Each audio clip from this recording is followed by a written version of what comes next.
All right, welcome back. This is the second half of the auditory processing advancements with Dr. Matthew Barker and Acoustic Pioneer.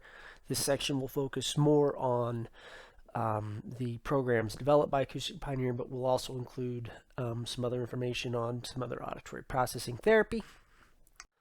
Financial disclosure. I'm partial owner and shareholder of Acoustic Pioneer. I do not have any non-financial disclosures, and this course content, particularly this second section, will focus predominantly on the how-to, the how do things work part, as well as a lot of scientific data behind the programs and platform. However, we will also talk about another therapy that is available later on that has nothing to do with Acoustic Pioneer. On the first session, we spent a lot of time talking about what auditory processing is and what the sort of literature and the profession indicate about how it relates to actual practical things like language and reading, and how the data is very clear that it is not solely attributable to IQ, attention, and or memory. A quick review of the first half, especially for people who have taken a bit of a break between the first and the second halves. The pathway from the ear to the receptive language portion of the brain is a continuum. Audiologists tend to focus on the first two. Speech and language pathologists tend to focus on the last two, but the link between auditory processing and language and auditory processing and reading is very, very, very strong because, surprise, surprise, language and reading are auditory skills. We reviewed in depth each sort of area that's tested, sort of what part of the brain we think those processes occur, and how we test for them. Predominantly, the studies show that poor auditory processing seems to impact other higher level functions such as reading, receptive language, and general education. And other studies have found that if you want to have better progress with learning reading, language, or education, these auditory processing pathways need to be fully developed or developed in a normal way. So that needs to be addressed, not just targeted reading, but the auditory processing, as well as reading or language or education. Now, this half, we're going to look at some data behind a new test for auditory processing known as Feather Squadron. We are going to review some data behind direct targeted therapies and some case examples that are real life cases but clearly don't have any personal health information attached. Now, currently, the landscape of auditory processing, when I say currently, I mean sort of from 5 years ago or longer. The last survey from ASHA that inquired audiologists, hey, do you test or do you do anything with auditory processing? Any idea how many said, yes, we do that? Not many. And that's even one test in a year. So this survey is a little dated. It was released in the year 2000, so it's 19 years old. However, because the response was so low, they're like, why are we even asking? Nobody's doing it. So 98.6% of audiologists in 2000 did nothing with auditory processing. And this is a big reason why Acoustic Pioneer began. The profession is lacking in a huge service. My friend said, that'd be like a doctor saying, no, I don't do blood pressure. Like, anyway, moving on. Till now, or till recently, I had to guess, like just use the conversations I've had with people on why 98.6% of audiologists, or near that number now, don't do anything with auditory processing. Well, I had the pleasure of having a meeting with the Colorado educational audiologists. About 50 or so attended. And I gave them a really quick survey to say, do you do auditory processing testing? And how many? And if not, or if only a very few, why? So we got a really good explanation now. So of educational audiologists, now remember or recall, if you're not aware, the vast majority of audiologists that go into the field go into private practice or for adult hearing aids amplification. So educational audiologists are already sort of in the minority, but if somebody's going to be doing auditory processing testing, the educational audiologist is the prime person to do that. So anyway, so you can see about 66% either don't do it. Is that 60? No, 50. Yeah, yes, about 65% either don't do it at all or do less than 5 in a year. This is to do a test. You can see only a small portion do over 20. Anyway, so even in the educational realm, the majority either don't do it or very, very few. So there's my math, 61.5%. 12.9 do 20 or more. Well, why not? This is clearly for the people that don't do it. Why so few? And this was the reasons why. From going from top to the bottom. First, I don't feel like I have enough training in this. Second, it takes a really long time to run through a test. Third, the test seems sort of boring, and if something is not engaging, how do I know that the child is actually attending or trying, or how can I tell that these results are accurate? If I do get through a long report or a long test, writing the report is difficult. And you can see the bottom answer was the primary reason. Like, everybody's like, look, if I do the test, what am I going to do? There's no direct specific therapies to fix the issue, so why am I testing for this? Now, this made me proud. The bottom answer, nobody felt like it wasn't an actual issue for the child. So I did smile when I saw that result. Now, these were pre-populated answers, like check if you agree with this, but we also had a field that said, hey, if these don't, like if there's another reason why you don't, and if that reason was entered more than once, we put it here. Some say, look, the teachers or the speech pathologist or whoever don't refer for this testing. And another one was, look, I see children in the school. I can't drag my sound booth around to do all the testing that I need to do. Okay, at the beginning of session 1, which was pretty much going over auditory processing in general, I mentioned that I was driving down the road, minding my own business, drinking a cup of coffee, which is delicious in New Zealand, and God put an idea in my head. And he said, why don't you do something about this auditory processing? So I did.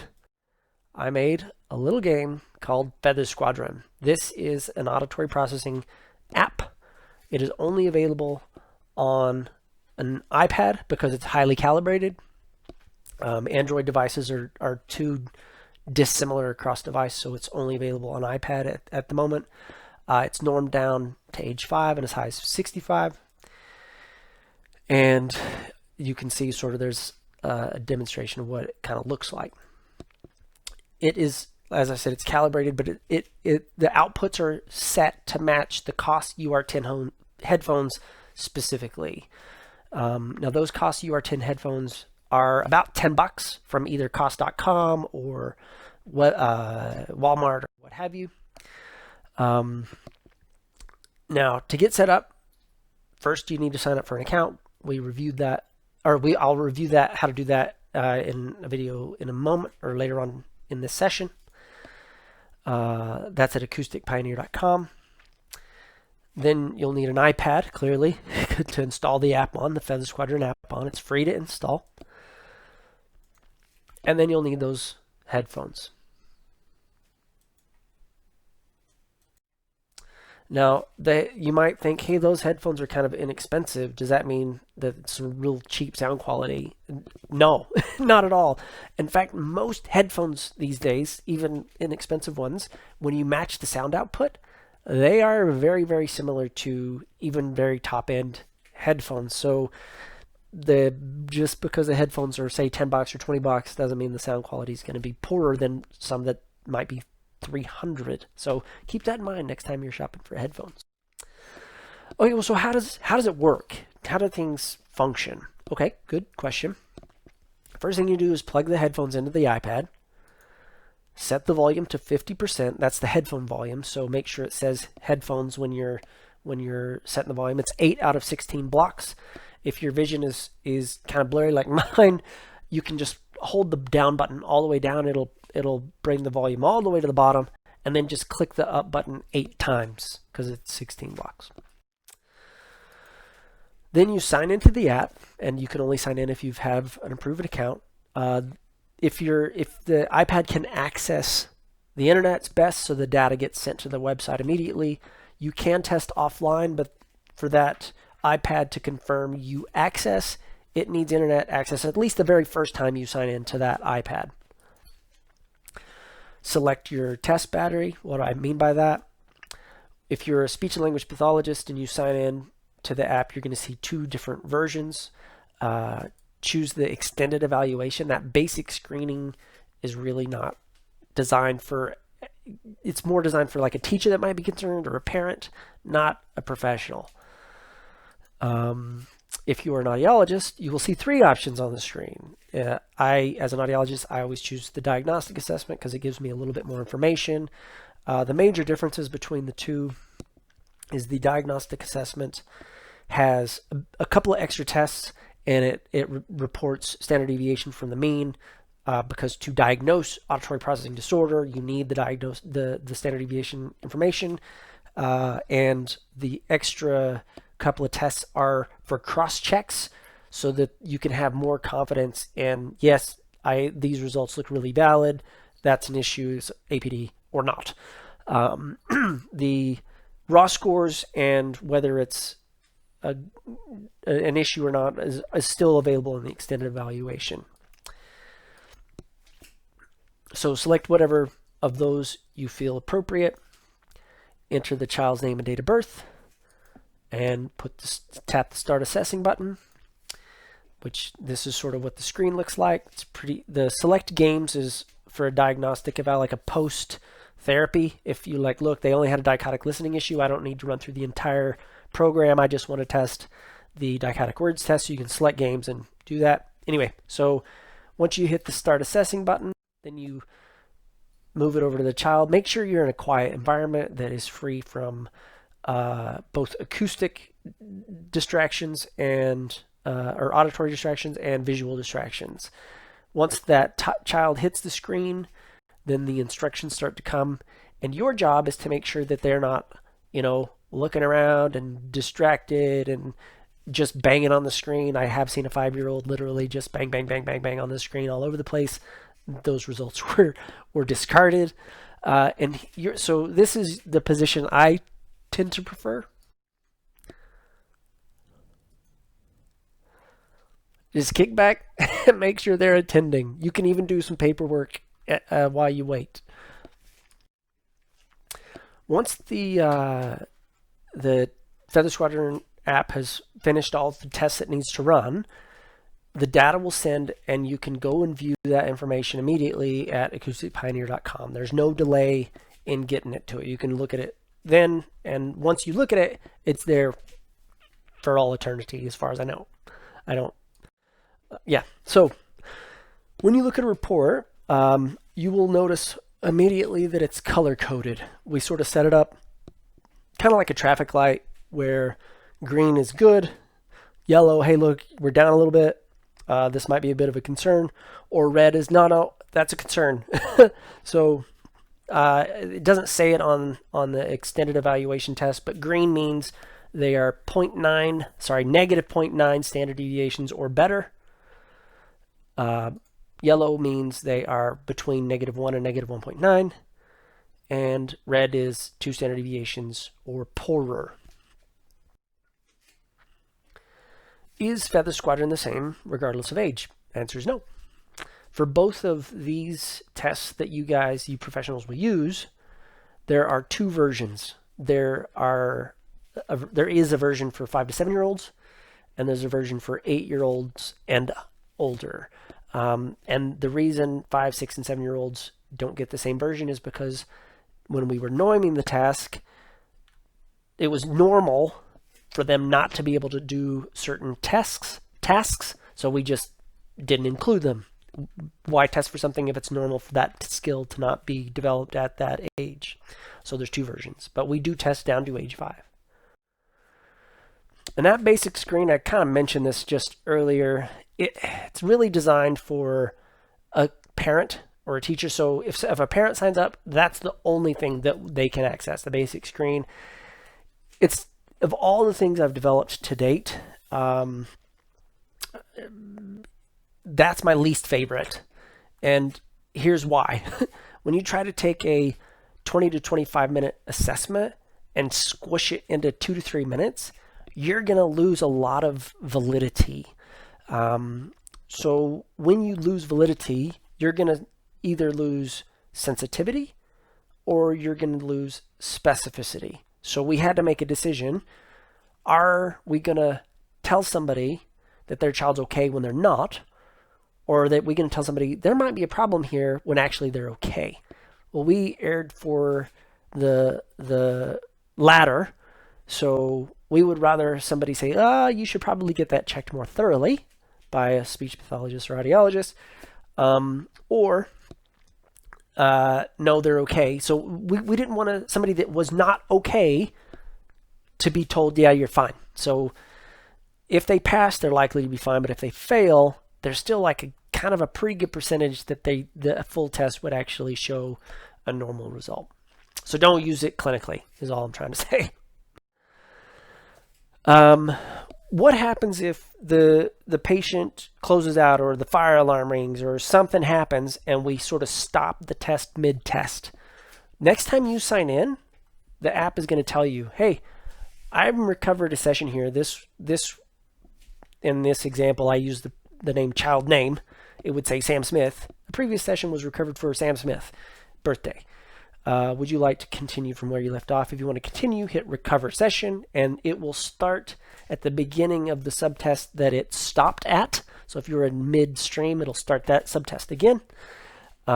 If you hit new session, that data is deleted and you go off. For example, I've done this when I was doing some research. I was testing a young girl midway through.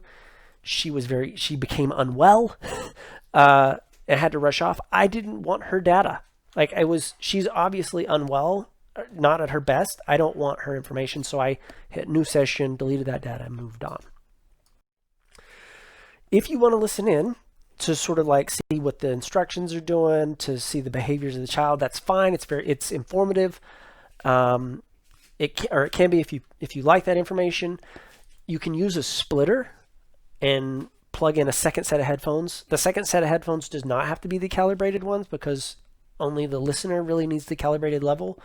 But the extra drain from the extra set of headphones, instead of turning the volume up at 8 out of 16, move it up to 9 out of 16. So one step above the typical calibrated level.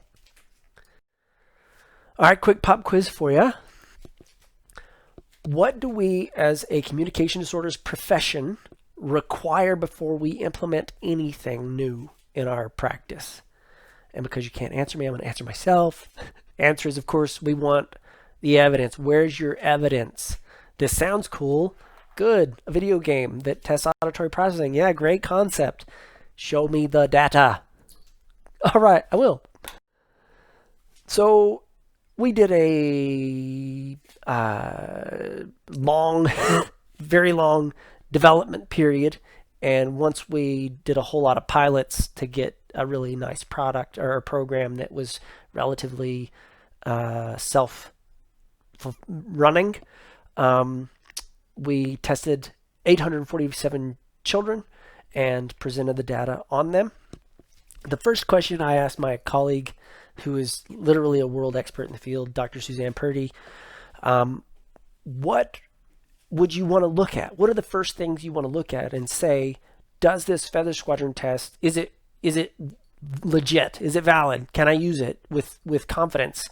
And she said, well, the first thing you'd want to look at is, do your norms for the similar skills follow the norms of the other tests. So Feather Squadron is not like this test that only tests for new auditory processing skills that have never been listed before.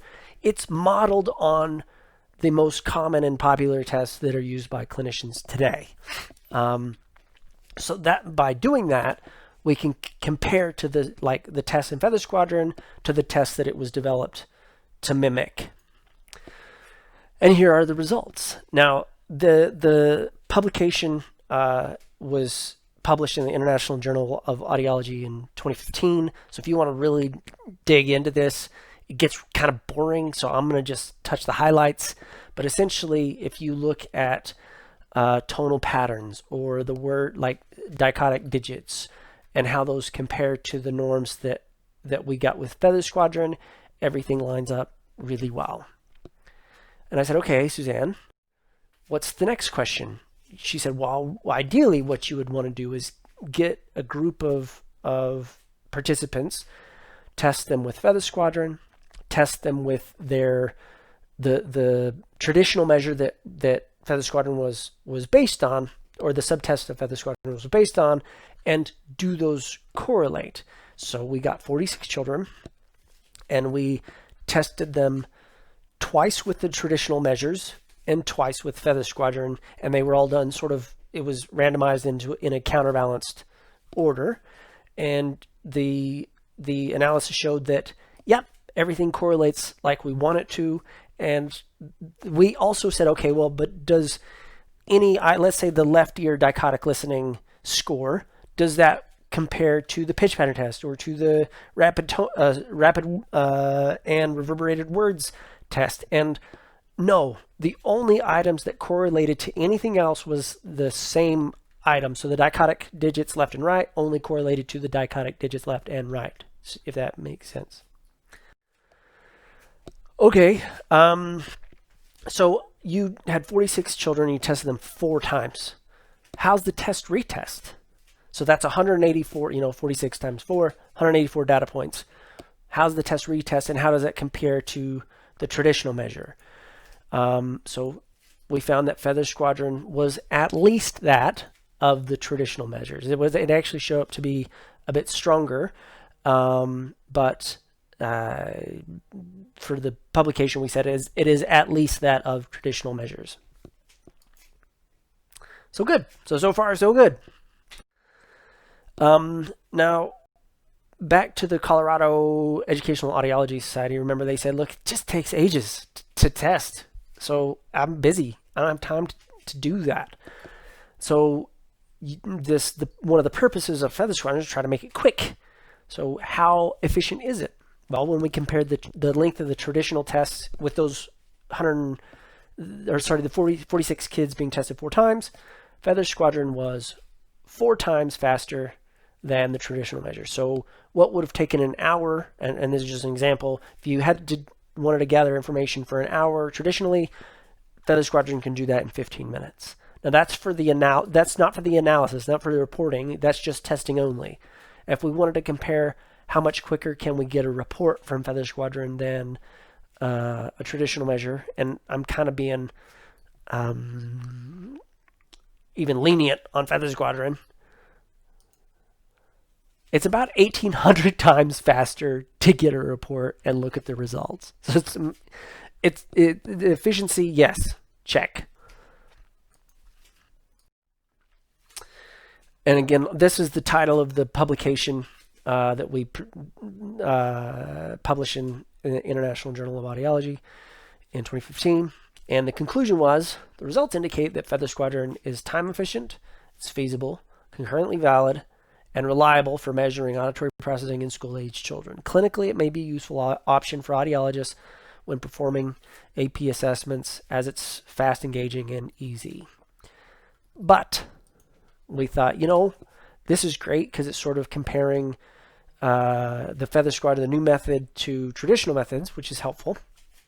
But what would be even more evidence is if you had some more objective data to compare to Feather Squadron, like evoked potentials or lesion studies or fMRI information. Which brings me to study number 2, titled Cortical Auditory Evoked Potential. Now that's fancy talk for putting electrodes on a child's head and measuring their brain response to sound. And behavioral evidence, which is Feather Squadron, that's the behavioral test, for differences in auditory performance or auditory processing between good and poor readers. And this was published in JAAA, Journal of Audiology, Journal of the American Academy of Audiology in 2016. We had 32 participants split pretty much, two groups split almost in half, a group of strong readers, a group of poor readers. The information I gave in the initial session, we talked about a longitudinal study that was done where they measured infants with their cortical response to sound and could use that information to predict with a 92% accuracy how well they're going to be reading when they're 8 years old. So that's the kit on the right. That's the same information that was used for that study. And then we wanted to use the Feather Squadron information against the strong and the poor readers to determine if it can divide the groups, meaning can you tell which group a person should be in by the results of either of these things. And if so, then we're going to draw the inference that we're either testing related or the same auditory processing skill. Now, the ones that we're really wanting to focus on, particularly because it's the most evidence on, is either the dichotic listening or the pitch pattern. Remember the last time I showed you the Moncrief ERP, the electro results for the dichotic listening, and the pitch patterns was the most predictive of reading ability. So let's look at the electrical evoked response first. This is the averaged results. Good readers are solid line. Poor readers are dashed or dotted, dashed. The in an evoked response, for those that aren't familiar with them, you're gonna want, so the sort of axis 0 point is no response. So the bigger the response, the further negative, that's what N is, that you go. So you can see it's a clear difference between the good and poor readers, and it was it was statistically significant as well. So, yep. So we can divide groups based on the cortical response to a speech stimuli in the primary auditory cortex. Well, what about Feather Squadron? Here are the results. The results in blue were significant between groups, and surprise, surprise, it was pitch patterns and dichotic listening. So far, so good. Now, if you want to actually look at anyway, this is the summary that says behaviorally we can divide the groups, electrophysiologically we can divide the same groups. So we run the inference that this behavioral measure is measuring the important functions that we see the electrophysiological measure is also measuring. Now, this is sort of the summary. So on the left are the good readers, right, poor readers. Out of 15, and remember Feather Squadron tests up to 10 different areas, 4 children had an issue in at least one area, 4 out of 15. But 14 out of 17 poor readers had an issue in at least one area. Remember last time I said how many children struggling or that are on the speech and language therapy caseload need therapy? 83% again, and this is a different sample. The sample of the other study is 140, I think, somewhere like that, much larger sample than 17. If we look at the pitch patterns and dichotic digits only, those are the correlated areas that divide the groups well. None of the good readers had an issue with those, and 8 of the poor readers. How many would be qualified or diagnosed, meaning you have to be down 2 standard deviations in 2 areas? That you can see that 5 of the 17 poor readers do. Okay. The conclusions of that study were that altered auditory processing in poor readers was found using both Feather Squadron and the auditory evoked potentials. And these results just provide even one more bit of evidence that auditory function is fundamental for reading development. Trying to make sense of this, if you didn't watch the first, this is just a review. How does auditory processing affect reading? Well, reading begins in the visual cortex, but then goes straight to the primary auditory cortex before it goes down to Wernicke's, and we turn it into language. So reading is auditory. Surprise, surprise. Now, this was a publication from 2018.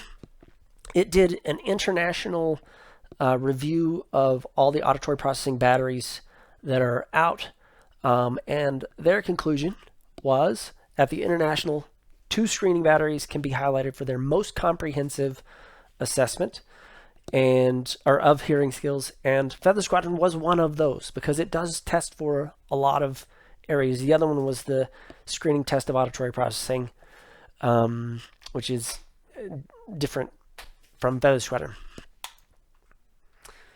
Okay. And the blue is the areas that the Feather Squadron measures. Feather Squadron does not do an auditory discrimination test, but watch this space, actually. 5 out of 6 of the auditory processing measures are tested with Feather Squadron. So it's pretty thorough.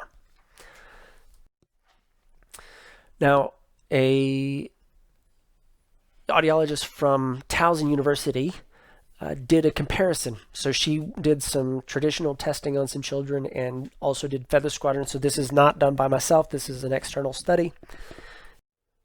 And Dr. Maffetone found that, well, she had a small sample size, 6 participants. She found that comparing using traditional method tests to Feather Squadron, how did the diagnostic come out? Like, did Feather Squadron diagnose the same children with APD that the traditional methods did? And for this study, she found that it was 100% of children. It was a 1-to-1 relationship, meaning of the 6, 1 was identified with the traditional measures as qualifying for an APD diagnosis, and that same child would have qualified with the Feather Squadron battery as an APD diagnosis. Now, I do wish this was fantastically true, but it's just because it's a small sample size. I will absolutely admit to that. We do not have a 100% sensitivity specificity to a traditional battery. In fact, the traditional battery to itself won't have 100% sensitivity specificity. So, like, that's the retest sort of concern, right? So anyway, I'll just sort of give you a snippet. It's probably closer to about an 85% sensitivity specificity ratio between the two groups, but it depends on if you're comparing Feather Squadron to the tests they were based on, like pitch patterns and dichotic digits, versus the scan. The scan compared to dichotic digits and pitch patterns, they have a poor relationship with each other, and Feather Squadron also has a poor relationship with the scan. The scan appears to be just less sensitive overall. It will trigger less concerns than the other two methods, whereas Feather Squadron, compared to the test that it's on, it's a much higher sensitivity specificity ratio. But again, keep your eye on for a publication on that data, hopefully coming in the near future. Oh, a quick note on that data that I just mentioned. That also was not gathered by myself. That was gathered by an audiologist that likes to do the Feather Squadron battery and a traditional battery, both on each individual. So that's how we can compare across those test subjects. She's got about 100 that she's shared that data with me so far. Now, Dr. Maffetone went on to mention that after she reviewed each of the 6 participants, she said that Feather Squadron was quick and simple to administer. She said that the participants appeared to be very engaged during the testing. when they asked the kids, hey, which do you prefer to be, all of them said that they liked the Feather Squadron app over the traditional method.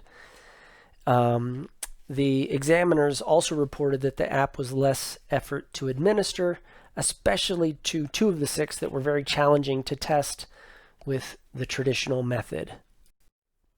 So if we go back to the issues that the educational audiologists of Colorado said, look, the reason we don't do many or any APD tests is we don't feel like we have enough background in doing it. Well, luckily, Feather Squadron, or Dr. Maffetone found, look, it's easy and simple. It takes too long to perform. Remember, the first study found that it was 4 times faster than traditional methods. And no, it's just kind of unengaging. Well, it appears to be that the students are engaged when being tested with Feather Squadron. So I think we could probably knock those top 3 off.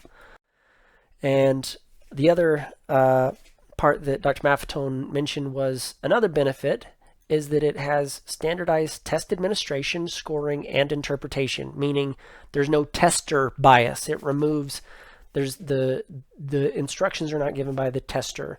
The scoring is not given by the tester. It's all automated by the app. So the subjective variability and interpretation of results is removed.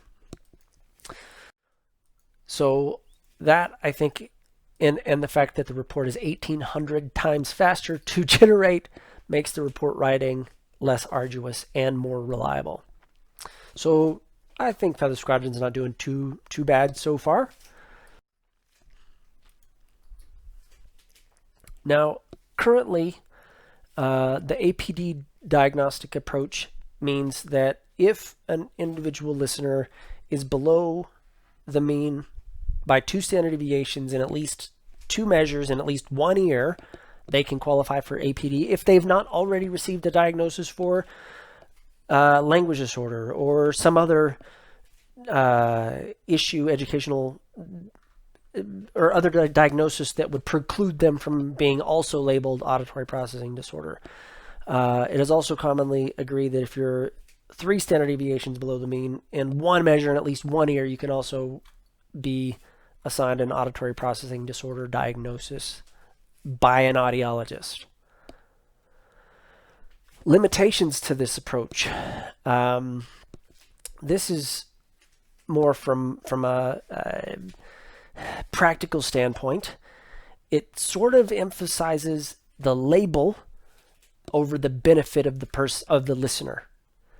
I'm a parent of 3, so I can speak with a bit of authority on this. If I have any of my children that has any issue with if it's a visual underdevelopment, and they told me, yeah, there's an underdevelopment with this ability to do this with their vision, but they don't have 2 difficulties, so they don't qualify for label, I would still say I don't care about the diagnosis of a visual processing disorder in my weird example here. Is there something we can do about the issue that you did uncover? So the current diagnostic approach doesn't really address children that might have a significant issue in 1 area versus 2 or 3. Now, the study that we just did of the 15 poor readers, was it 17 poor? Yeah, 17 poor readers, and 14 had an issue that was down at least in 1 area. This same study or same question was asked of somebody that's going to a special school in South Africa. It's a special speech and language school, so you can only attend the school if you have a diagnosis or need speech and language intervention. Out of 140 students tested, 116 of them needed therapy, meaning they were down below 1.5 standard deviations from the mean in at least 1 area that needed therapy. 83%. So the number of children on your caseload that need either APD testing or therapy is going to be a lot higher than many people realize. Okay, now we've said we've knocked off the top 4 for reasons why we're not doing auditory processing. I want to focus a large chunk of the remainder of today's session looking at specific therapies. Now, when we look at a therapy, when you think about any therapy, the premise of therapy is to find a deficit and apply deficit-specific therapy. So, for example, for an audiologist, if somebody comes in, we test them, and they have a high-frequency hearing loss, we're not going to amplify every single frequency. We're only going to amplify what they are deficient in. That's sort of, I guess you could call it hearing therapy. We call it oral rehabilitation, but for a speech and language pathologist, I'm just going to use a simple example. There's an articulation deficit. They can't say, they lateralize their S. You're not going to work on R if they can. You're going to focus the therapy on what is deficient. That's deficit-specific therapy. So, I want to review a therapy that is available. It's not an app. It's a program that you can do informally. Dr. Terry Bellis. This is the brainchild of Dr. Terry Bellis. She classified it herself as an informal auditory therapy for dichotic listening. Now, it is done by getting two, and I've been told there's an app that you can actually play two different media files from, but I don't know if you can adjust the volume of each media file. So if you can do this from a single device, that's great. But this essentially, the way that she tested it is she would get two different media players, like an iPod or an iPad Shuffle, whatever, and get two sets of earbud earphones, because you need one signal to go to the left ear and a different signal to go to the right ear. And you want the same story, so she would use a read or an oral story on both devices, preferably the exact same story. But if when you did the testing, whether it be traditional method or feather squadron method, when you did the testing, if you found, for example, a right ear deficit, now let's use the most common, let's say it's a left ear deficit, then you would play the left ear at a nice, easy to understand volume, and you want to turn the right ear up as loud as you can without it stopping the listener from understanding what's coming in the left ear. So usually you start it off really easy, and you slowly work that right ear up as they can manage it. So you kind of have to rely on the listener to adjust the volume correctly.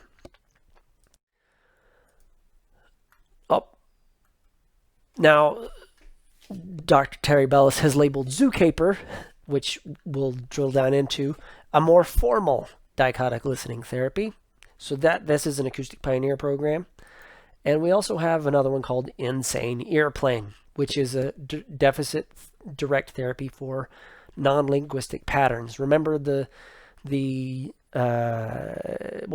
of the auditory processing areas that show up quite common in research and in our own research are dichotic listening deficits and auditory processing, auditory pattern recognition deficits.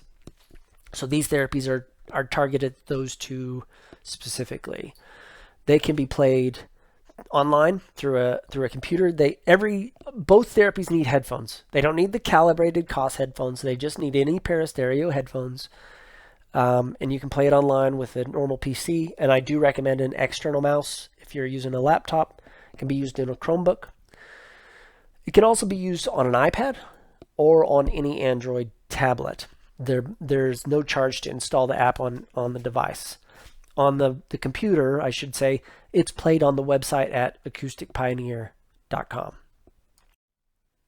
And as I just mentioned, Zookeeper, which I never say the full name anymore, just call it Zookeeper. It's too late to rename it, sorry. Anyway, so as I said, it's a dichotic listening therapy. We've published, if you want to read the study that's been done, and we've done even more data since then. It works. It's effective at improving dichotic listening skills in children. This is published just January 2018. All right, I just wanted to give you a little detail on Zookeeper, just sort of so you can understand the flow of the game. There's currently 45 levels, and this has been recently updated. Level 1 is non-linguistic information, so animal noises happening in a dichotic fashion, and if they're successful enough with level 1, it moves to level 2, which is linguistic information or speech in both ears. Then level 3 is one ear gets speech, one ear gets linguistic or non-speech, and it mixes back and forth. And level 4 is a duplicate of level 2, but the bottom row of animals to select from drops down during presentation to sort of improve that auditory working memory just a little bit more. Then it goes back to level 5, at which point is a duplicate of level 1, so it's non-speech, but the stimuli is a little bit more difficult, so it just increases in difficulty, and then it just cycles through that pattern of 4 until level 45. And the last 2 rounds of 4, there's no visual memory because it's just too hard, so we remove that no visual for auditory memory in the last 2 cycles of 4, which is why 45 is not a duplicate of 4. Anyway, so here's what the game looks like. You can see there's some floating bubbles there. The child pops the bubbles and tries to stack the animals. That's sort of the fun part of the game. This is an easy level. There's only 6 stimuli to choose from at the bottom there. And here's a higher level. Here you can see that the stimuli set increases significantly. And if you look at the top right, we've added an hourglass timer to tell the child how long the session's lasting. So it's supposed to last between 15 to 20 minutes, depending on if they're at a good stopping point or not. And the little blue bar moving from left to right, that indicates how well they are in this particular level and how close they are to finish in that particular level. Zookeeper is adaptive. It's both adaptive within each level, and now it's adaptive across levels. So if a child gets stuck on, let's say, level 32 for 7 sessions, when they sign back in, it's going to drop them back a few levels to start at an easier level. So within a level, if they are successful, it makes it more difficult. With incorrect responses, it becomes less difficult or easier. The publication from 2018 with Dr. Bellis, the take-home messages of that publication was, when you're looking at just dichotic listening, so no other auditory processing area, just dichotic listening itself, over half of the children struggling in a mainstream educational classroom had a significant and consistent dichotic listening issue, and Zookeeper was effective at improving that dichotic listening difficulty. And the Terry Bellis method, like the using the iPods and having each ear listen to different auditory books, her method of improving dichotic listening, not through Zookeeper, also showed improvements with speech and noise. And lastly, and I think this is most significant, with the other dichotic listening therapy, Dr. Moncrief, she found improved listening comprehension measures up to 4 years of improvement after dichotic listening therapy. So it seems to have spillover effects, and I'm going to touch base on this on a new study that we've just seen recently. And that's the citation for the publication in 2018 in the Journal of Speech and Language Journal of Speech Pathology and Therapy. At the end of the presentation, I'll give you information for how to actually go through Zookeeper yourself, which I find the best way to really get an understanding of what's happening and what we're asking the listener to do. Moving on to our other therapy, insane ear plane information or data. Now this insane ear plane is another deficit-specific training, so it does not do dichotic listening, or doesn't target dichotic listening, but it's the other big area that's known to correlate to reading language and educational difficulties, not just the publications we've done, but other publications by other professionals. It targets non-linguistic patterns like tonal patterns, lateralization, inaural timing and intensity differences, and non-linguistic intonation changes like pitch sweeps. And now the version of insane ear plane actually has all of those, but using speech with the suprasegmental information on top of it. So the pitch sweep, instead of a tone moving up, it would be a recorded individual moving their pitch from low to high. It is also adaptive within levels and across levels. So if somebody's not performing well within a level, it moves them to an easier level automatically. All right, now we have some brand new hot off the press data that's just in. It's not been published yet. We will publish this information, and what I'm going to go over will be reviewed in much more detail. But essentially, we've got data on Insane Earplane, we got data on Zookeeper, and like the previous study used a within group control for Zookeeper, this time it had an external control group, so we could do a proper double-blind study for both therapy programs. And the control group did get a therapy. It wasn't like we had a group with did not get therapy. They had a version of therapy, but the version did not target non-linguistic patterns or lateralization or dichotic listening. It just targeted auditory working memory for linguistic information and auditory vigilance. Now, if we look at the areas that Insane Earplane is supposed to target, remember this is the control group, there was nothing of significance that changed for lateralization, non-linguistic patterns, tonal memory, or tonal speed. But if we look at Insane Earplane, the actual therapy, we do get a lot of significance for all the lateralization tones. The significance was P is less than 0.02 or better, and tonal patterns for all of them, including tonal memory. Tonal speed was not improved, but although I was hoping there would be some spillover effect, Insane Earplane does not have a rapid tonal speed training within the program. Now, if you look at the areas that Insane Earplane isn't targeting, like dichotic listening, word memory, word speed, this is the control group. The white is nothing of significance. It did have a significant improvement for word memory, but remember the version of the therapy did have an auditory working memory and auditory vigilance component, but no non-linguistic pattern and no dichotic listening. So there was no improvement in dichotic listening or non-linguistic pattern. And pay attention to the bottom one there. That's probably the most important. Reading age was not improved post control therapy, the placebo therapy, for lack of a better word. Now, this is the actual Insane Earplane, not the control group. You can see most of it's white for the areas that it's not targeting, like dichotic listening, word memory, speech and noise, word speed. But it did show a significant improvement in reading age post Insane Earplane therapy. Now, we talked quite a bit on the last session about how non-linguistic patterns ties to reading difficulties time and time again in the literature. Well, this is just bringing it full circle. Like, well, what if the non-linguistic patterns ties to reading? What happens if you improve the non-linguistic patterns, which Insane Earplane is effective at?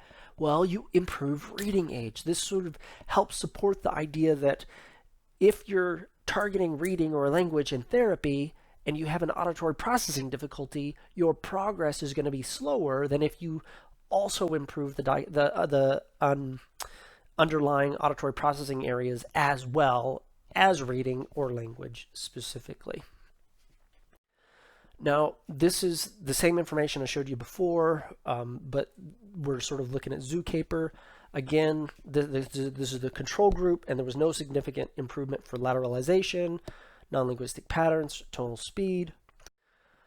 And this is further on the control. So again, no significant improvement for dichotic listening, whether it be linguistic or non-linguistic, speech and noise. The only improvement was word memory. And again, this is the control group. And again, no improvement in the reading age for the control group. However, you will see that the Zookeeper data did show a significant improvement in dichotic listening for both non-linguistic and linguistic. There's three sort of colors here just to clarify the chart. The sort of darker green was definitely significant. The lighter green was approaching significance, and the blue made a huge impact, meaning a minimum of a 27% on average improvement. But if you look to the column at the right, you'll see there's a few sevens in the number of participants for the younger group. When we designed the study, we did not anticipate a large number of children having a birthday and turning them from age 7 to age 8. And if you'll remember, Feather Squadron is substantially different from for 5, 6, and 7-year-olds versus 8 plus. So we couldn't compare pre-test, post-test. So we lost a substantial amount of participants for that lower end. Do look for another study in the future that sort of is going to focus more on those 5, 6, and 7-year-olds. But look, a 27% on average improvement is clearly a substantial improvement. Anyway, so you'll see that both linguistic and non-linguistic either made significant improvement or substantial improvement or approach significance. You'll see word speed approach significance, speech and noise approach significance for the younger kids. The most important one, other than clearly Zookeeper is effective at improving dichotic listening, is reading age, that bottom one. It was significant at improving reading age compared to the control group by a little short of a year. Again, dichotic listening ties to language development, reading development. So improving the dichotic listening means children are able to learn to read at a more rapid rate than if their dichotic listening ability is down. So this is the crux of the matter. This one is just the evidence that says, look, dichotic listening is important, and if it is deficient, it needs that intervention. All right, so just to put everything into a clear summary, if we look at insane airplane, control versus experimental, does the control group see significant improvements in the targeted areas? And the answer is no.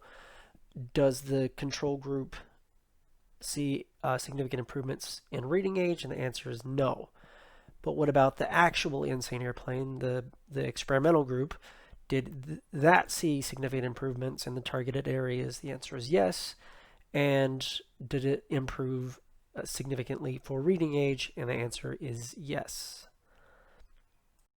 Same summary for Zookeeper, control group, no significant improvement in dichotic listening, and no significant improvement in reading age. However, the actual Zookeeper, did it improve dichotic listening? Yes.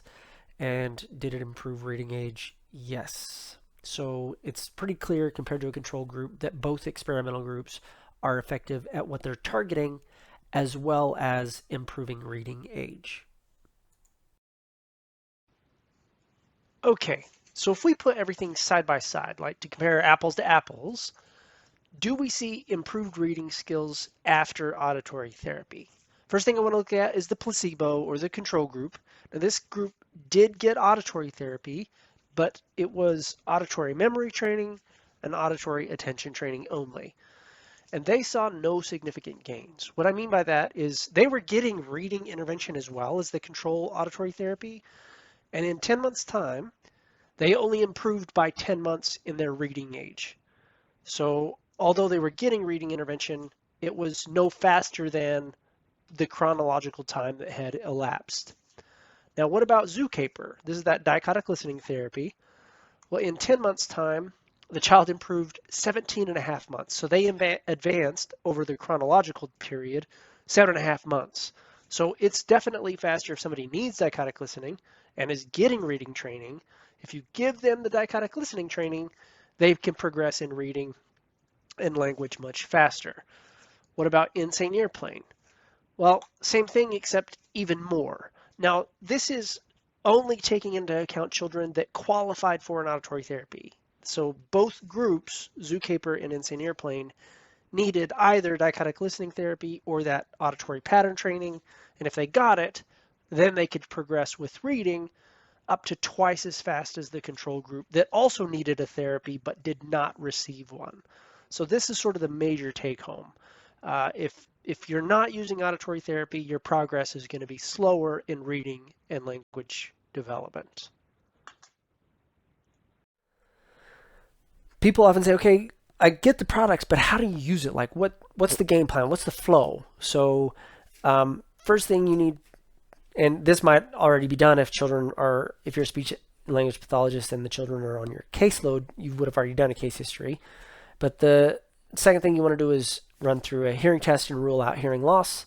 Then you can either use traditional methods to test for auditory processing or feather squadron or both.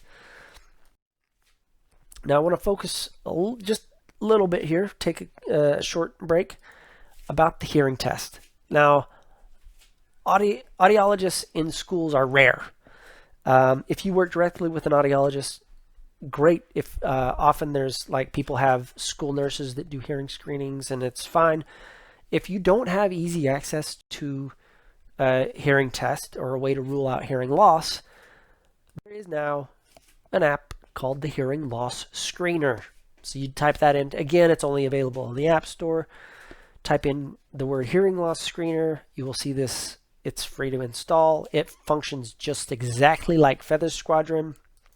It tests with speech and pure tones across the speech range. It can be used as young as somebody that's 3 years old developmentally. Like if you've got somebody that's 9 that's really developmentally delayed, no, they will not be able to use a hearing screener. Sorry. The first test is what we call an SRT screen, a speech reception threshold screen. It's screened at 20 dB, but before it screens at 20 dB, it presents this information at 50, and the listener cannot get any of these 9 items incorrect more than once. So it goes through all the items, and they have to correctly select, drawbridge, cowboy, rainbow. They tap on the event, and then it drops down to 20 dB, and it tests left and right. Can you hear correctly 75% or more correct, which is a standard psychoacoustics measure. After the speech reception, then it moves on and has the listener listen to pure tones across the speech spectrum up to 4K, and it starts at a 50 dB level, and it has the listener either tap on one bird. So if it was there one whistle, tap on. If there was 2, then you tap on the 2 birds, or 3. If they don't get this successful at the 50 dB level, it doesn't drop and test the 20 dB level. So they have to prove that they understand the task first, and then it drops to 20 dB, and you can test left and right ear separately. If they are unable to do both the speech task and the tonal task, you're going to see this. Like, no data will go to the account at acousticpioneer.com. It will say, we were unable to do the test at 50 dB and 1000 hertz. So either they don't understand it, or there is a major hearing loss bilaterally. So you use your professional judgment on what we should do in that instance. Because I know you guys like data, when we take the hearing screener and we compare it to adults and children with hearing loss, the results, you want green. Like the P means it passed when it should have passed and it failed when it should have failed. The yellow you could view as green, because we have a plus or minus 5 dB test retest in a threshold sense. So the yellow items, or the orange items, they passed when they should have failed, but it was within 5 dB of the threshold. So really the red is they failed when they should have passed, or they passed when they should have failed. So the sensitivity for all 144 and specificity for all 144 tonal responses to date is 97% sensitive, so meaning they failed when they should have, or 98% specific, meaning they passed when they should have. If you look at the person individually, then it was 100% sensitive and 100% specific. Meaning they would have failed something else, or they would have passed something else. So no one person passed when they should have, and no one person failed when they shouldn't have. Anyway, but the responses per tone are more accurate, which is why that's what's displayed. The speech data, we've only got 12 responses so far, but all 12 should have passed, so we're 100% specific. We don't know the sensitivity because none of them should have failed to date. This is a really good example of the accuracy.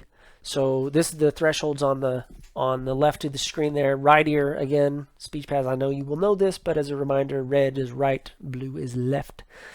You can see at 20 dB, every response is at 20 dB or better, except 2000 Hertz in the left ear. With only one threshold below 20 dB, we would expect an SRT to be around 20 dB or better. So the top level, green, we would expect that with that audiogram. The only one that should have failed is 2000 Hertz on the left, and that's the result that we see. Now I've whited out the name and date of birth and stuff, but yeah, so that's just sort of an example that we're trying to get really close results. Like somebody with a 90 dB hearing loss, we're not testing those people. That's not going to give us any good information on how accurate this screening is. Anyway, so we've done the hearing test information. You ruled out the hearing loss. Then you perform either feather squadron or other auditory processing measures, whatever you feel is appropriate. Is there a problem? If not, then hey, sweet, we're just going to do whatever else we would have done with this child anyway. Nope, there's a concern. Then you've got some options. I want to do Zookeeper, or I want to do the Terry Bellis dichotic listening therapy, or I'm going to do insane earplane, or there's auditory closure problems. So I'm going to talk to the teacher and be like, hey, look, they have these auditory closure problems. Maybe we should just pre-teach a little bit of the vocabulary, maybe have a couple of other supplemental support programs. FM systems are wonderful. They're just very expensive, and often teachers don't want to use them. But they are still an option. There's a bunch of evidence that says FM systems, meaning direct and very clear information to the instruction, is very helpful. Surprise, surprise.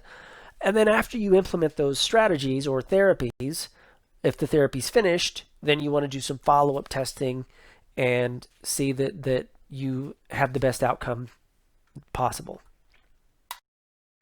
All right, now is probably a really good time to bring up what I call the diagnosis dilemma. So a lot of non-audiology professional speech paths, ed psychs, and things approach things like, okay, this auditory processing seems to be a really major component. We need to get a diagnosis for that before we treat it. And that's a very logical approach, but it seems to me if a child is already receiving services, like they're already on an SLP caseload or getting special reading services from like a reading specialist, or they've been labeled with that dyslexia or what have you, is an additional diagnosis actually beneficial? What does another label add for that child? They're already receiving services. So I guess a better question would be, if the child's already getting help, really what you need to know is, are they going to benefit from an auditory therapy or not? So referring every single child to an audiologist is if you look at the numbers, it's impractical. Like if 83% of children with reading difficulties or language difficulties need an auditory therapy, there's not enough audiologists to do that. So educational audiologists are like hen's teeth, right? They're very rare. So if you work with one, consider yourself very blessed. That's wonderful. If you are an educational audiologist, and I said you need to test 83% of all the children receiving special education services, you're going to look at me with a blank face and say that I'm crazy. That's just not a feasible task.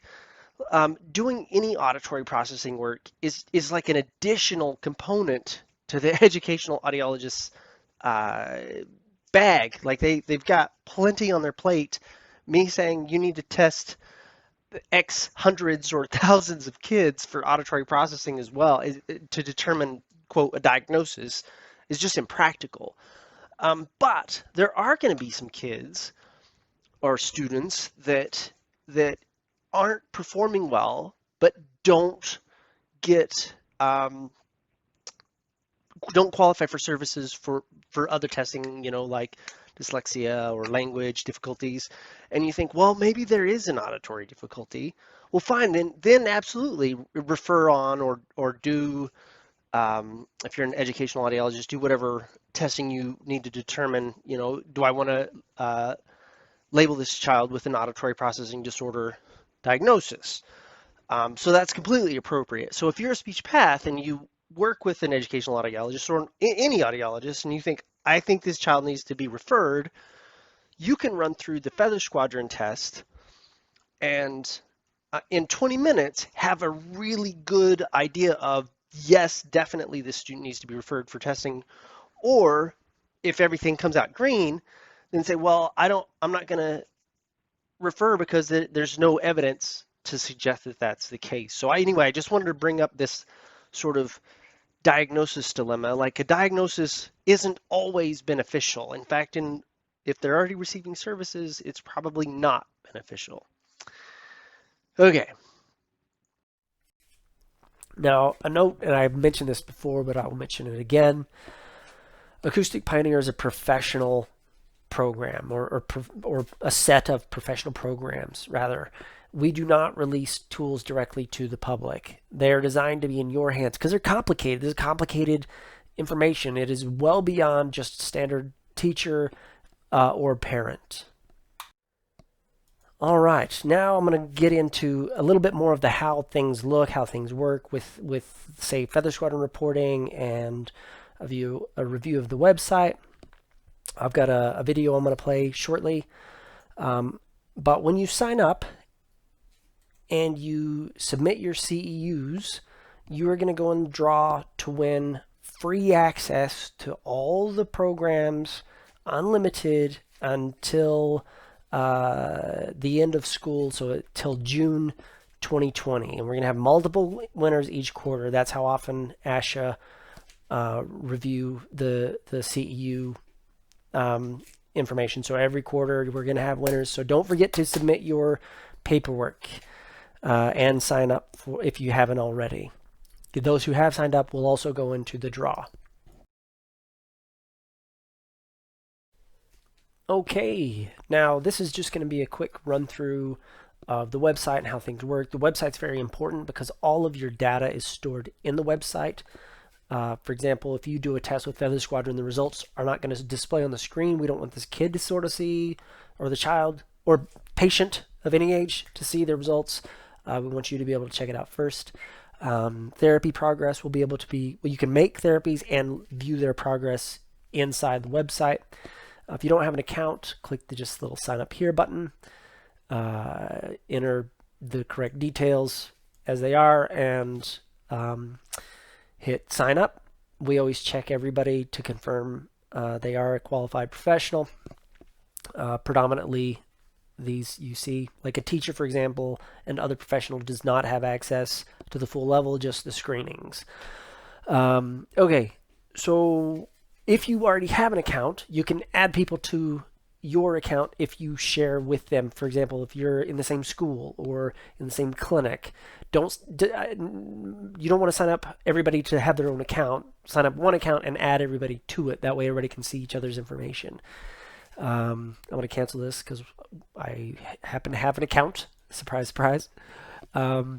You'll also notice that the website can be used to enter a therapy code and play it online. So if people don't have a tablet to play Zookeeper or Insane Airplane on a tablet through an app, that's fine. They can just use a normal PC. I do not recommend a tracking pad, like a laptop with a little tracking pad. They're hard to use. So anything with an external mouse, even a Chromebook, works fine. Okay, so let's sign in now. Oh, quickly, there are a little bit of information, or is a little bit of information on the website if you have some sort of questions. But anyway, so let's sign in. I have created a password for demonstration purposes, or an account. This is not a real email, so don't email it. It'll just go nowhere. But you can sign in to the website using the account demo@demoaud.com, and I'll have this later. This is part of the training for you to go through your own test, set up and go through both therapies so you know how they work. And the password is all lowercase demo, D-E-M-O. Please don't forget the forgotten password, because then it'll change the demo password to something else.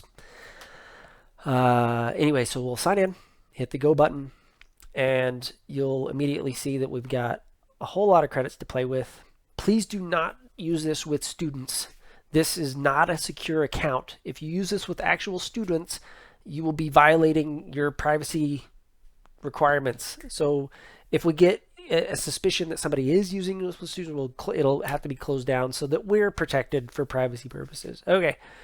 Anyway, so just quickly, the way the process works is we operate on a credits-based system, so you can top up little bits as you go. That's how most sort of smaller private practice people like to operate, just a little bit as you go, as you need it, because you don't know if you're going to do 5 tests in a year or 10 or 15.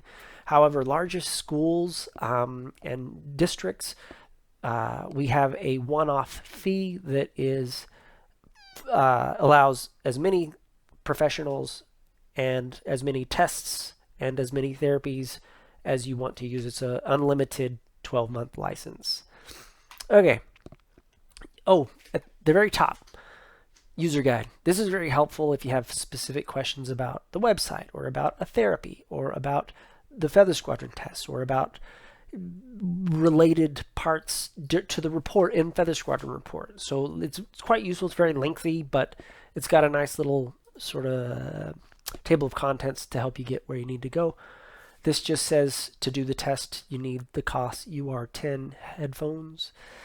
You'll notice that we've got 5 tests here waiting, and only 5.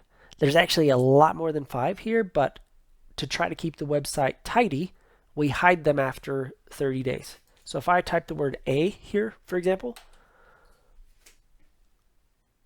everything that has an A in it pops up immediately.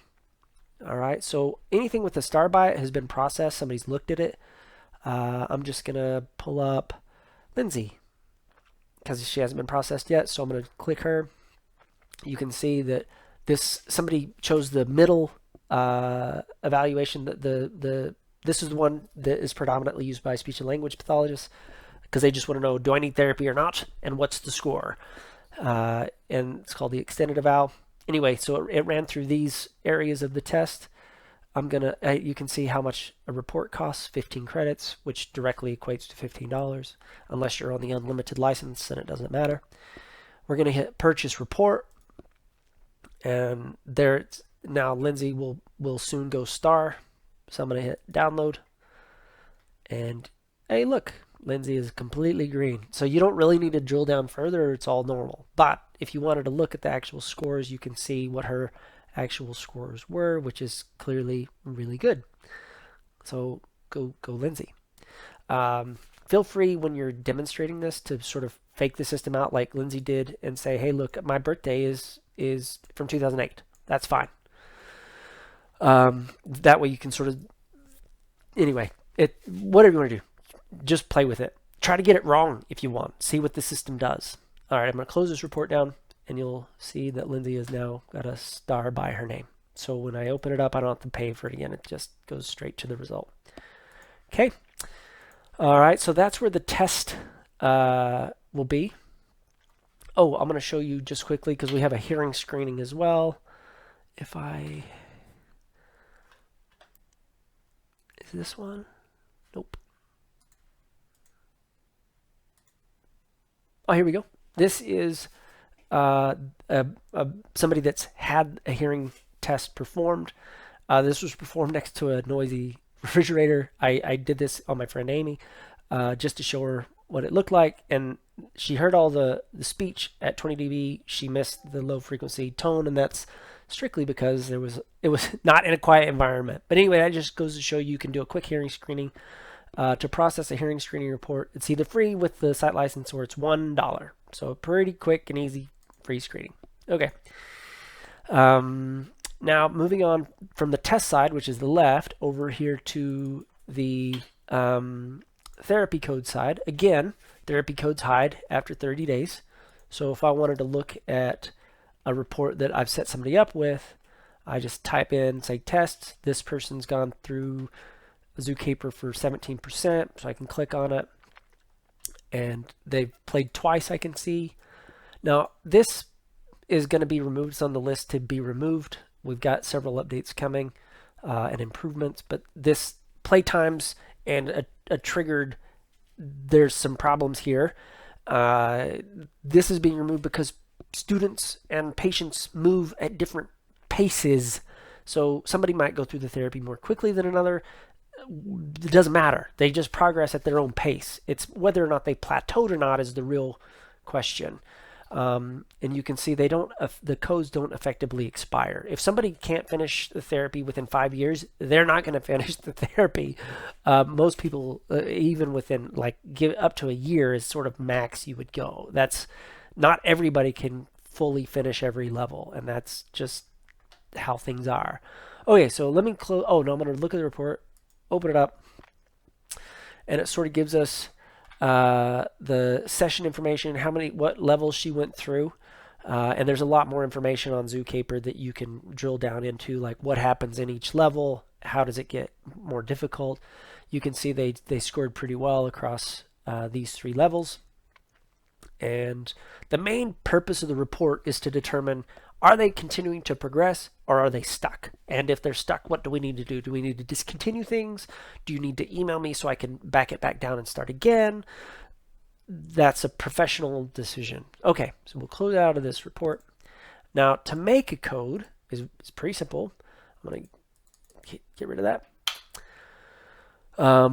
You can see the button, create a code, right here.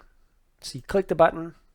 Now, if you haven't done the Feather Squadron test, that's okay. If you like to do your own test battery, that's fine. But if you've determined, hey, this child has non-linguistic pattern issues, I want them to have set up Insane Airplane, great. Nope, they have a dichotic listen issue. That's Zookeeper. Then you put in their name, date of birth, which will make this person, I don't like that. Hello. We'll make this person 5. You have the option of paying with your own credits, or if you're a private practitioner, you say, no, look, I'm happy to do the test. If they want the therapy, I'll set it up for them, but I don't really want to add a markup for whatever reason. You can say the user will pay, the code will be made, but it won't be able to be activated until the end user has gone through the PayPal system to activate it, which is $50. So I'm going to say, I'll pay with my credits, accept, and there's our therapy code. I'm going to copy that. And you can see it's right here, ready to start being used. And again, I'll just sign out real quick.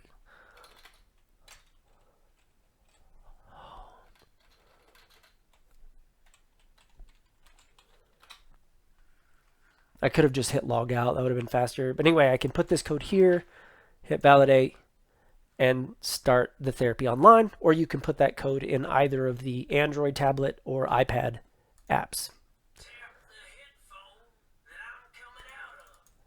Now the apps are free to download and install. Let's go back to the home page. Okay, so that's pretty much what the website does. And how it functions. All of the data's inside is secure. Again, please don't use this account for actual students because we'll both be in trouble if that happens.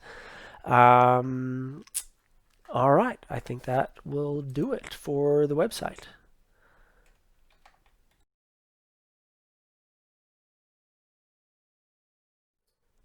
Okay, now we're going to move on to having some case examples. First one is my favorite kind. Normal. All green. Fantastic. The The next one, this one is somebody with this is 11, almost 12-year-old. They have issues both with the non-linguistic patterning, so the top sort of 4. That's when I think of these, I think of do they need therapy or not? And so the top 4, I think, is this an insane airplane person or is it a zookeeper person? And for zookeeper, I look are the dichotic listening deficits down or not? And if they are, then I would apply zookeeper. So in this case, we gave the child zookeeper. If they need both, I always give zookeeper first and then insane airplane, and I won't get into exactly why, but it's helpful to do it in that order. This is the pretest, then zookeeper.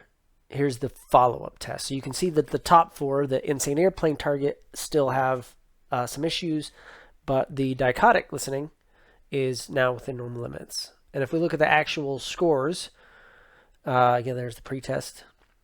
The pretest, left ear down almost 4 standard deviations. Post-test, better than normal.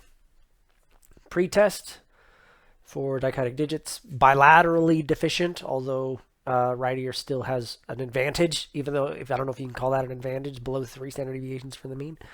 Post-therapy. So you'll definitely see some improvement. Now, this is a case that I've selected because it's really easy to see improvement. Not all cases are like this, but play with it. You'll see for yourself. All right, this is another case example. This one is an example of how insane airplane works. This was an individual that was involved in therapy. Here are their initial test scores. You're going to notice that the top 4 have an issue, but you'll also see an issue with dichotic listening, non-linguistic dichotic listening, and linguistic dichotic listening. Typically, I would do zookeeper first in this instance, as I just explained, but because this individual was part of an experimental group, they were randomly assigned to therapy, and they ended up with insane airplane. So the post results are here. So there's the top 4 being addressed, what insane airplane target. It did not show any improvement for dichotic listening, but it doesn't target that. That's a zookeeper example. So here's the actual scores. Issue with lateralization, pre and post. Issue with non-linguistic patterning, pre and post. All right, now this is an example of an individual who went through both therapies. This is literally just arrived, like our final test arrived this morning, so I'm very excited. Here was the original test. You can see some of the top 4 results indicate they need some insane airplane, and they're normal for dichotic, non-linguistic dichotic listening, but dichotic words, they have a significant issue. So let's look at the actual results. Every single frequency they could not lateralize until the sound was turned up to 50 dB instead of the soft 20 dB. They had an issue with the non-linguistic pattern memory. Not too bad with the patterns of themselves, but once you started to add too many, they stopped. Rapid thresholds, it's highlighted yellow. In my humble opinion, I almost thought of making -1 green, so I'm not too worried about rapid tones. Close enough. Dichotic listening, down significantly. It's the right ear's advantageous, meaning it's better than the left. If you can call -2.6 standard deviations below the mean an advantage, but nonetheless, this would indicate zookeeper for sure. And a little bit down in hearing and noise without localization cues, normal with localization cues.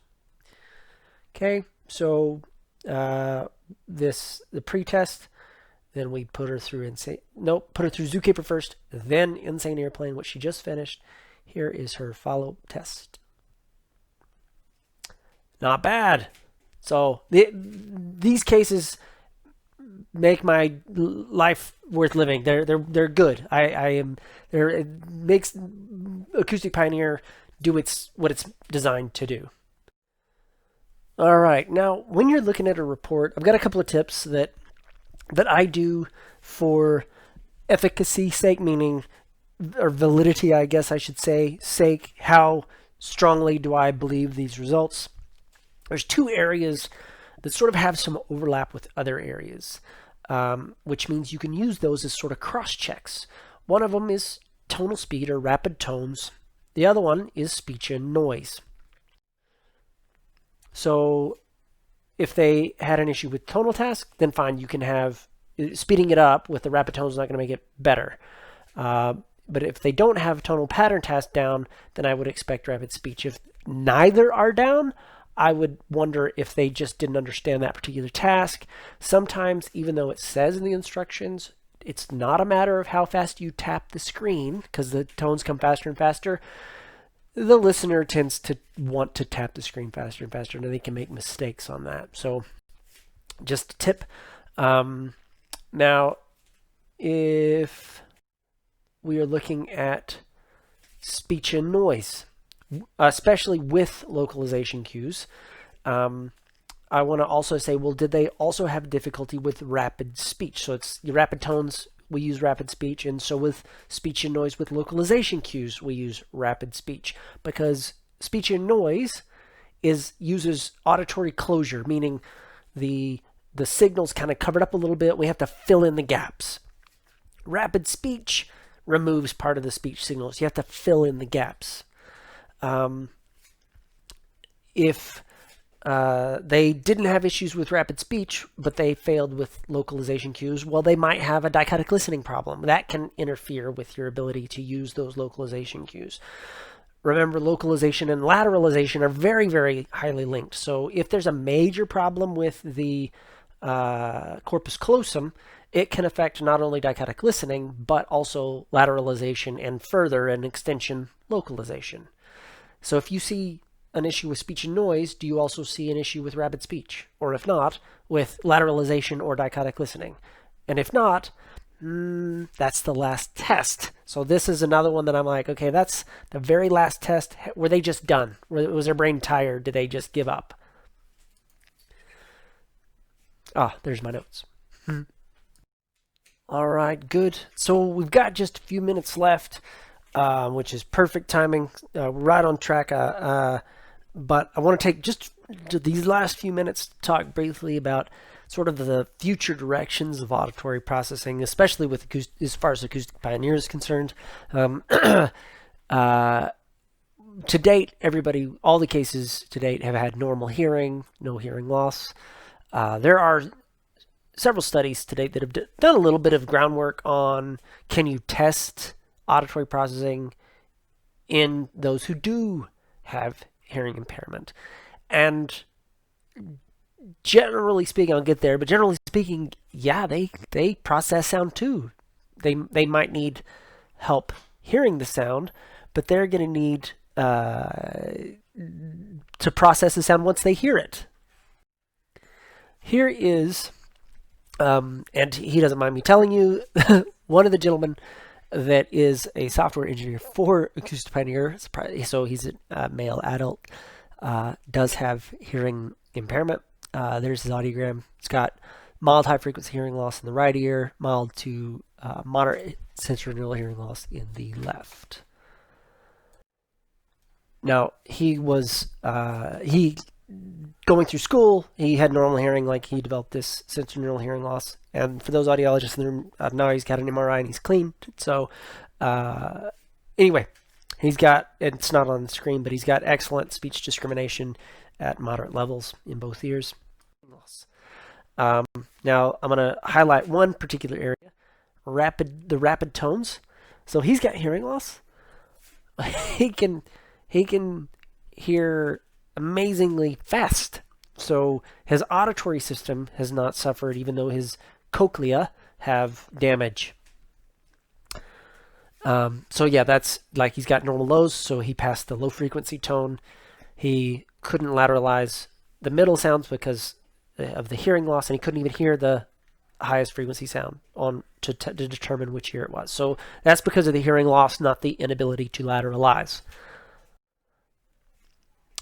Put on his hearing instruments, which are set up for beginning comfort user. because he's brand new to them. And we still see a slight issue with the hearing, the lateralization, although it's better. What got worse? Rapid tones.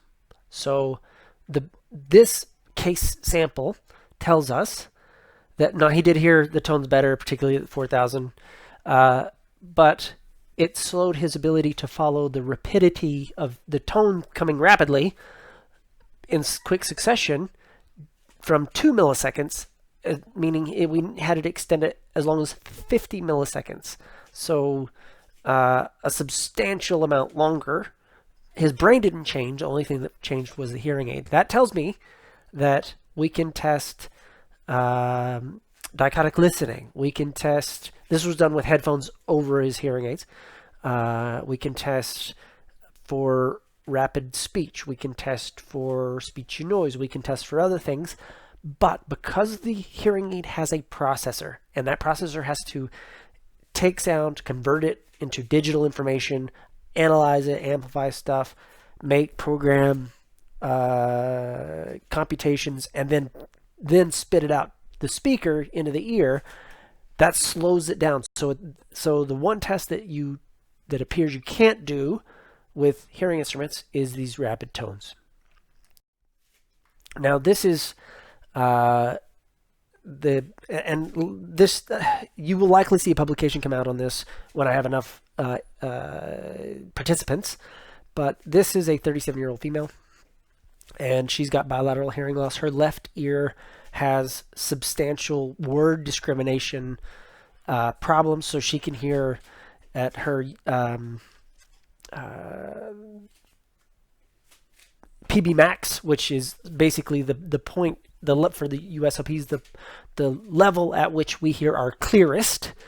PB max, phonetically balanced words at maximum. Her right ear is at 100%. Her left ear is about 36 to 40%. So it's very, very distorted, that left ear. She said, she asked, should she do Zookeeper? I said it's unlikely to help because it's the distortion, but I would love to be able to test that theory. So we put her through Zookeeper. Her right ear didn't change; it's already 100%. But the left ear never got improved. Notice these are dichotic double words and dichotic double sounds. So that's why the difference in